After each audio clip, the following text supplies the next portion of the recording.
Item ಯಾವುದೇ ಇರಲಿ try ಮಾಡಿ ಆಚಿ ಚಿಕನ್ ಮಸಾಲಾ. ಸರ್ಕಾರಿ ಜಮೀನು ಒತ್ತುವರಿ ತೆರವು ಕಾರ್ಯಾಚರಣೆಯನ್ನ ಬಳ್ಳಾರಿ ಜಿಲ್ಲಾಡಳಿತ ಯಶಸ್ವಿಯಾಗಿ ನಡೆಸಿದೆ. ಬಳ್ಳಾರಿ ನಗರದ ಹೊರವಲಯದಲ್ಲಿರುವಂತಹ ಬಂಡಿಹಟ್ಟಿ ಪ್ರದೇಶದ ರೆಡ್ಡಿ ಕಾಂಪೌಂಡ್ನಲ್ಲಿ ಸರ್ವೆ ನಂಬರ್ 318ರಲ್ಲಿ ಸುಮಾರು 3.13 ಎಕರೆ ಸರ್ಕಾರಿ ಭೂಮಿಯನ್ನ ಖಾಸಗಿ ವ್ಯಕ್ತಿಗಳು ಒತ್ತುವರಿ ಮಾಡಿಕೊಂಡಿದ್ರು. ಕೋಟ್ಯಾಂತರ ರೂಪಾಯಿ ಮೌಲ್ಯದ ಈ ಭೂಮಿಯನ್ನ ಅಪರ ಜಿಲ್ಲಾಧಿಕಾರಿ ಮೊಹಮ್ಮದ್ ಜುಬೇರ್ ಅವರ ನೇತೃತ್ವದಲ್ಲಿ ಈ ನಡೆದಿರುವಂತಹ ಕಾರ್ಯಾಚರಣೆಯಲ್ಲಿ ತೆರವುಗೊಳಿಸಿ ಸರ್ಕಾರದ ವಶಕ್ಕೆ ಪಡೆಯಲಾಗಿದೆ. ಸುಮಾರು 2 ಎಕರೆ ಜಾಗವನ್ನ ಈಗಾಗಲೇ ಮರಳಿ ಪಡೆದಿರುವುದಾಗಿ ಅಧಿಕಾರಿಗಳು ತಿಳಿಸಿದ್ದಾರೆ.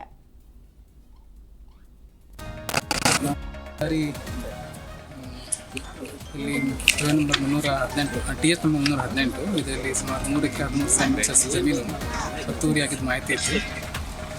ಅದನ್ನು ಮಾನ್ಯ ಜಿಲ್ಲಾಧಿಕಾರಿಗಳು ಒತ್ತುವರಿ ಅಕ್ರಮವಾಗಿ ಒತ್ತುವರಿ ಮಾಡಿರ್ತಕ್ಕಂಥ ಜಮೀನನ್ನು ತೆರವುಗೊಳಿಸಲಿಕ್ಕೆ ಒಂದು ಸಮಿತಿ ರಚನೆ ಮಾಡಿದ್ದಾರೆ.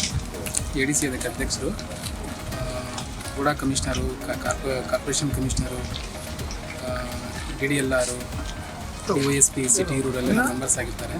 ತಹಸೀಲ್ದಾರ್ ಸೆಕ್ರೆಟರಿ